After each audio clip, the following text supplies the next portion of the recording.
चलिए एक क्वेश्चन छोटा सा कराते हैं।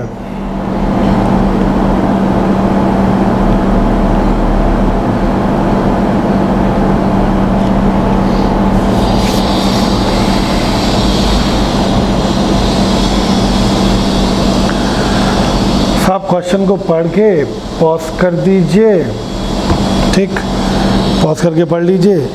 देखिए एक इम्पॉर्टेंट बात इस क्वेश्चन में ध्यान दीजिएगा। इलेक्ट्रिकल फील्ड पूछी है किस किस चार्ज की वजह से होगी, फ्लक्स नहीं पूछा। अगर फ्लक्स पूछते तो सिर्फ प्लस क्यू और माइनस क्यू की वजह से होता अंदर, क्योंकि यही तो गॉसियन सरफेस है, इसके अंदर फ्लक्स सिर्फ इन दोनों की वजह से होता। लेकिन यहाँ पूछा क्या, इलेक्ट्रिकल फील्ड।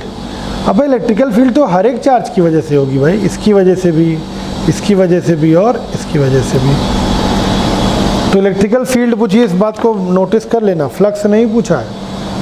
तो थर्ड फोर्थ क्वेश्चन का आंसर होगा जितने भी चार्जेस हैं, ऑल ऑफ चार्जेस, ठीक है भैया, वहाँ लिख लीजिएगा। इलेक्ट्रिकल फील्ड पूछी है तो ऑल द चार्जेस की वजह से होगी, फ्लक्स नहीं पूछ रहे हैं जो हम गॉसियन सरफेस के इनसाइड देखें, ठीक है, ठीक है, लिख लेना, फ्लक्स नहीं पूछ रहे हैं, फ्लक्स नहीं पूछ रहे हैं, फ्लक्स नहीं पूछ रहे हैं, ठीक है। इलेक्ट्रिकल फील्ड पूछ रहे हैं भैया, समझ गए। फिर एक आपको गॉसियन सरफेस का थोड़ा से और एक रिवाइज करवा दूं। लाइन चार्ज था infinite, lambda charge per unit length था, ठीक। यहाँ से किसी आर दूरी पर तुमसे इलेक्ट्रिकल फील्ड पूछते हैं, याद आया साहब। एक गॉसियन सरफेस बना लो, सिलिंड्रिकल बनेगी, पॉइंट चार्ज की चारों तरफ स्फेरिकल बनती है, लाइन चार्ज की तरफ सिलिंड्रिकल, एल लेंथ की, ठीक। सिंपल लगा दो, sine naught into phi is equal to Q net. बता सकते हो सिलेंडर के अंदर कितना चार्ज बंद है, यहाँ लैम्डा ये है, लेंथ एल है, तो लैम्डा एल बंद होगा, ठीक। तो sine naught into phi is equal to Q net की जगह लैम्डा एल, ठीक। फाई की वैल्यू निकालनी है, sine naught phi E dot A, sine naught E into A. Electrical field तो बाहर ही जाने वाली है ऐसे, और एरिया वेक्टर भी बाहर ही होगा कहीं पे भी, इस सिलेंडर का देख लो, करवा चुका हूँ मैं। तो एंगल ज़ीरो आना है एरिया वेक्टर और इलेक्ट्रिकल फील्ड के बीच में। तो sine naught E, area vector, cylinder का एरिया वेक्टर कितना होता है, 2 पाई आर एल, याद आया सर। तो ई की वैल्यू आ जाएगी lambda upon 2 pi epsilon naught into R, ठीक है। तो लाइन चार्ज की वजह से इलेक्ट्रिकल फील्ड की वैल्यू आपको आ जाएगी, कर लोगे आप, ठीक है सर। क्यूब वाला याद है आपको पूरा, क्यूब के सेंटर पे रख दें चार्ज को, तो flux associate with each surface Q upon 6 epsilon not, centre पे रखा हो चार्ज, ठीक। कॉर्नर पे रखा हो तो पर क्यूब कितना होता है, पर क्यूब कितना आता है, पर क्यूब आता है क्यू अपॉन 8 एप्सिलॉन नॉट। पर फेस कितना आता है, पर फेस आता है क्यू अपॉन 24 एप्सिलॉन नॉट, तीन ही फेस पे जाता है, ठीक। हाँ अगर क्यूब की दीवार के एक फेस पे रख दें, क्यूब की दीवार के एक फेस यहाँ रख दें, तो दो क्यूब बनते हैं, एक फेस से, एक पॉइंट से दो कमरे बनते हैं। तो अगर चार्ज को कहाँ रखा गया होगा, चार्ज को एक दीवार के सेंटर पे रखा गया होगा, ऐसे कर दो, या कई बार ऐसे बना के दे देते हैं, यहाँ रखा है चार्ज। तो भैया इससे जो भी फ्लक्स निकलेगा या लाइट निकलेगी, फ्लक्स मैंने कहा था लाइट की तरह समझो, क्यू अपॉन एप्सिलॉन नॉट। तो भैया आधी लाइट नीचे जाएगी, आधी ऊपर जाएगी, तो बता सकते हो नीचे कितनी जाएगी, नीचे जाएगी क्यू अपॉन 2 एप्सिलॉन नॉट, और ऊपर जाएगी Q upon 2 epsilon not. Clear है भैया, ठीक है, याद आ गया साहब। इसके बाद एक छोटा सा क्वेश्चन और करा रहा हूँ, बहुत आसान सा क्वेश्चन है। ये रहा।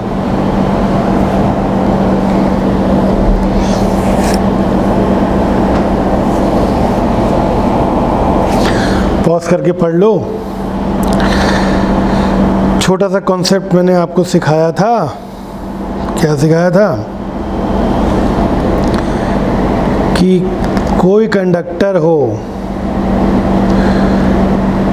जितना चार्ज तुम सरफेस पर बढ़ाओगे या जितना पोटेंशियल सरफेस पे बढ़ाओगे, 5 से बढ़ा के अगर तुम 7 वोल्ट कर दो तो इनसाइड का भी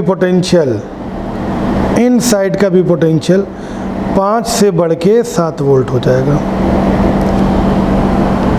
ठीक, उतना ही बढ़ जाएगा। तो कई बार क्वेश्चन होता है इनर और आउटर का जो डिफरेंस है, बाहर से हम कोई चार्ज दे दें तो कितना हो जाएगा। तो इनर और आउटर का डिफरेंस पे कोई फ़र्क नहीं पड़ेगा, बाहर से तुम कितना भी चार्ज दे दो। जैसे कि इस क्वेश्चन में कहा गया है, कि बाहर से 3Q चार्ज दे दिया माइनस का। बताओ इनर पॉइंट और आउटर पॉइंट के बीच के पोटेंशियल डिफरेंस पहले V था, बाद में कितना हो जाएगा? अरे बाद में भी V रहेगा। पहले V था तो बाद में भी V ही रहने वाला है, कोई फ़र्क नहीं पड़ेगा। क्योंकि जितना पोटेंशियल सरफेस पे बढ़ेगा उतना ही पोटेंशियल अंदर भी बढ़ेगा। बोलो भैया, ठीक है? जितना पोटेंशियल सरफेस पे बढ़ेगा उतना ही पोटेंशियल अंदर भी बढ़ेगा। ठीक, तो पोटेंशियल डिफरेंस पर कोई फ़र्क ही नहीं आएगा। तुरंत बिना सोचे तुमने आंसर कर दिया, भी कोई दिक्कत ही नहीं। ठीक, उसके बाद कुछ पॉइंट थे सर। पॉइंट चार्ज की वजह से इलेक्ट्रिकल फील्ड 1/r² के प्रोपोर्शनल, लाइन चार्ज या रॉड की वजह से, याद है, इम्पॉर्टेंट है इसलिए रिपीट कर रहा हूँ, 1/r, डाइपोल की वजह से 1/r³, चार्ज प्लेट की वजह से r पे डिपेंड नहीं करती, वॉल्यूम चार्ज डिस्ट्रीब्यूशन या नॉन कंडक्टर पे, वॉल्यूम चार्ज वाले पे इनसाइड इलेक्ट्रिकल फील्ड कितनी होती है? डायरेक्टली प्रोपोर्शनल r होती है। याद आ गया सर? फिर एक छोटा सा पॉइंट और है, डायरेक्ट पूछा जा सकता है। एक रिंग की वजह से उसके एक्सेस पर, जैसे क्वेश्चन ही है,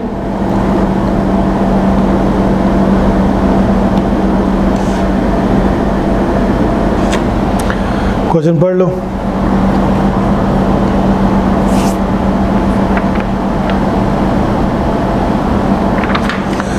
पॉज करके पढ़ लो, बता दे रहा हूँ। देखो, आपको पता होगा एक रिंग के एक्सेस पर इलेक्ट्रिकल फील्ड Q चार्ज दिया है, R रेडियस है, X दूरी पर इलेक्ट्रिकल फील्ड का फॉर्मूला P पॉइंट है। एक तो electrical field along the axis होती है, पॉजिटिव चार्ज होगा तो दूर जाएगी, नेगेटिव होगा तो पास आएगी। कैसी होती है? अलोंग द एक्सेस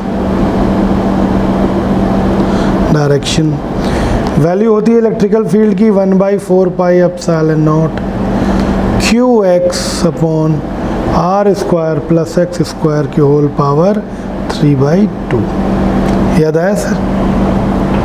ठीक, कई बार पूछते हैं कि बताइए इस एक्सिस पर इलेक्ट्रिकल फील्ड किस पॉइंट पर मैक्सिमम होगी, then we use maxima minima. तो E इज़ मैक्सिमम सर कहाँ आती है? कोई ज़रूरत नहीं सॉल्व करने की, x = +−r/√2 पे। चाहे इधर आ जाओ, प्लस माइनस का मतलब है चाहे इस तरफ देख लो और चाहे इस तरफ देख लो। तो x = +−r/√2 पे इलेक्ट्रिकल फील्ड मैक्सिमम आती है। याद आया सर? ठीक है। उसके बाद कुछ term sir, equi potential surface, ऐसी सरफेस जिसका पोटेंशियल सेम होता है। ठीक, पोटेंशियल सरफेस के किसी भी पॉइंट पर देख लो पोटेंशियल सेम आएगा। इलेक्ट्रिकल फील्ड और इक्वी पोटेंशियल सरफेस के बीच में एंगल 90 डिग्री होता है। और इलेक्ट्रिकल फील्ड की डायरेक्शन किधर होती है? ऑलवेज डिक्रीजिंग पोटेंशियल की तरफ, ऑलवेज डिक्रीजिंग,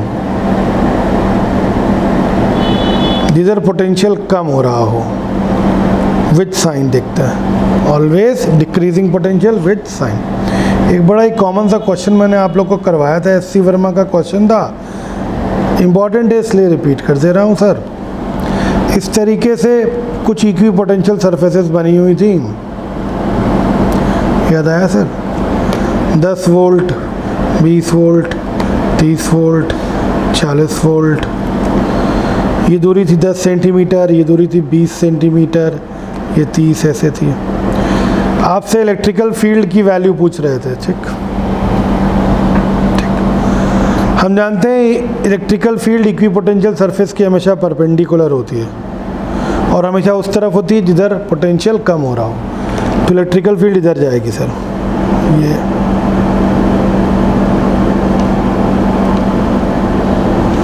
जिधर पोटेंशियल कम हो रहा हो, ठीक है सर। कम हो रहा हो मतलब आगे जाओगे तो बढ़ रहा है, कम होना यानी कि 40, 30, 20, 10 ऐसे। और परपेंडिकुलर यानी कि ये एंगल कितना होगा, 90 डिग्री, ठीक है सर। कई बार वैल्यू पूछते हैं आपसे कितनी होगी वैल्यू, कोई दिक्कत नहीं सर, इस वाले में निकाल लें हम, ठीक। सर जी ये एंगल पूरा ये 30 डिग्री दिया हुआ है, दिस इज 30 डिग्री, तो इलेक्ट्रिकल फील्ड तो 120 पे आएगी। अब आप कहोगे 120 कैसे भाई, ये 30 है, ये 90 है, दिस इज 30, दिस इज 90, तो होल एंगल इज 120। पूरा एंगल कितना होगा, 120 डिग्री, थीटा इज 120 डिग्री, ठीक। Angle between E and equipotential surface या एक्स एक्सेस, ये एक्स एक्सेस है हमारा, ठीक। वैल्यू कितनी होगी, अरे ये 30 है तो ये एंगल ये कितना होगा, मतलब छोटा वाला कितना होगा, ये तो 90 होगा, ये होगा 60। अरे ये 30 है तो ये कितना होगा, 60। सर थोड़ा जूम कर दीजिएगा इस पर, ये 30 है तो ये कितना होगा, 60, ये 30 देन दिस इज 60, ठीक। बस इस वाले ट्रायंगल पे गौर करिएगा, इस वाले ट्रायंगल, ये 60 है और ये 90 क्योंकि परपेंडिकुलर है, ये 10 है, ये 20 है, तो बीच की दूरी ये कितनी हो गई, ये दूरी हो गई सर 10। ये यहाँ से लेकर यहाँ तक ये डिस्टेंस, इस वाले ट्रायंगल पे बात कर रहा हूँ, ये ट्रायंगल बना दे रहा हूँ, डार्क कर दे रहा हूँ sir. This is 10, this is 60। हमें ये साइड निकालनी होती, सरफेस के बीच की दूरी अगर पूछेंगे तो परपेंडिकुलर दूरी बताई जाती है, ये तो ये सरफेस है दो, परपेंडिकुलर दूरी ये वाली है, ये कैसे निकलेगी, मुझे लग रहा है इस वाले ट्रायंगल में ये आधार बेस है और ये हाइपोटेन्यूज है, cos 60 लगा दें, मान लीजिए दूरी x है, तो cos 60 is equal to base upon hypotenuse, तो x is equal to 10 into cos 60, cos 60 की वैल्यू पुट कर दें, 10 इंटू 5 आ गई, बोलो भैया। हमसे इलेक्ट्रिकल फील्ड पूछ रहे हैं, जूम हटा दें सर, इलेक्ट्रिकल फील्ड पूछ रहे हैं, तो इलेक्ट्रिकल फील्ड की जो वैल्यू होती है, electrical field is delta V by R, अगर पोटेंशियल कांस्टेंट है तो डेल्टा वी, यहाँ से 10 से 20 आए तो 20 माइनस 10, दूरी कितनी r 5, यानी कितना आएगा 10/5, 2 वोल्ट पर मीटर, दिस इज क्लियर भैया। तो इलेक्ट्रिकल फील्ड आएगी 2 वोल्ट पर मीटर, बहुत इंपॉर्टेंट था सर ये क्वेश्चन, क्लियर है सर, ठीक है। फिर उसके बाद एक छोटा सा पॉइंट और सुन लें सर, इसको पॉज करके पढ़ लीजिएगा, रिपीट कर लीजिएगा। ये कुछ सरफेसेस हैं 10 volt, 20 volt, 30 volt, 100% electrical field जो होगी वो कैसे होगी सर, इधर होगी, सरफेस के परपेंडिकुलर। अब एक छोटी सी बात सुनो, किसी पॉजिटिव चार्ज को मैं प्लस Q को मैं यहाँ से यहाँ ले जाऊँ, यानी कि लोअर पोटेंशियल से हायर, लोअर से हायर, तो 100% जो इलेक्ट्रिकल फोर्स लग रहा होगा वो इलेक्ट्रिकल फील्ड की डायरेक्शन में होगा, इधर फोर्स उस तरफ होगा, बोलो भाई, ठीक। जो भी इलेक्ट्रिकल फोर्स होगा वो किस तरफ लग रहा होगा, इधर, और मैं इसको इधर से इधर ले जाऊं तो मैं फोर्स के अपोजिट ले जाऊंगा ना, और मैं अगर फोर्स के अपोजिट ले गया तो मुझे वर्क डन करना पड़ेगा, मेरी एनर्जी में लॉस होगा। और साहब अगर मेरी एनर्जी में लॉस होगा तो लॉस कहाँ जाएगा, इस चार्ज में जाएगा, इस चार्ज के अंदर स्टोर हो जाएगा। तो इसका मतलब जो चार्ज की एनर्जी है बताओ वो बढ़ेगी या घटेगी, साहब बढ़ेगी, क्योंकि मैंने जो भी वर्क डन किया है, मेरा जो भी एनर्जी का लॉस आया है वो इस चार्ज के अंदर चला गया ना, चार्ज के अंदर चला गया ना, तो चार्ज की एनर्जी बढ़ती है। तो कहते हैं कभी भी किसी पॉजिटिव चार्ज को लोअर पोटेंशियल से हायर पोटेंशियल ले जाएंगे तो एनर्जी बढ़ेगी। वहीं इसका उल्टा होता, अगर नेगेटिव चार्ज होता तो एनर्जी घट जाती, क्योंकि वो अपने आप चला जाता, एनर्जी लूज़ कर देता। ठीक है, तो याद रखिएगा इस पॉइंट को सर। ठीक, अच्छा उसके बाद एक पॉइंट सर आता है, बड़ा ही इम्पॉर्टेंट पॉइंट है, इलेक्ट्रिकल फील्ड ज़ीरो हो तो क्या ज़रूरी है कि पोटेंशियल ज़ीरो हो, या पोटेंशियल ज़ीरो है तो क्या ज़रूरी है इलेक्ट्रिकल फील्ड ज़ीरो हो? ऐसा कोई ज़रूरी नहीं है। हम दो सिचुएशन बता दे रहे, तुम सारे आंसर निकाल लोगे। जैसे डाइपोल की अगर हम बात करें तो डाइपोल की इक्वेटोरियल पोजीशन पे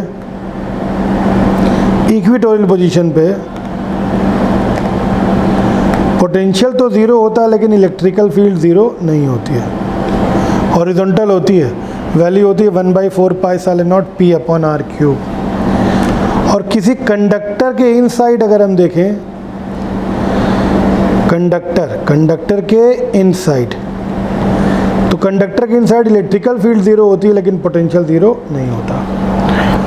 ठीक, तो इसका मतलब कोई ज़रूरी नहीं है कि इलेक्ट्रिकल फील्ड ज़ीरो हो तो पोटेंशियल ज़ीरो होगा, या पोटेंशियल ज़ीरो हो तो इलेक्ट्रिकल फील्ड ज़ीरो होगी, हो भी सकती है और नहीं भी। क्लियर है सर?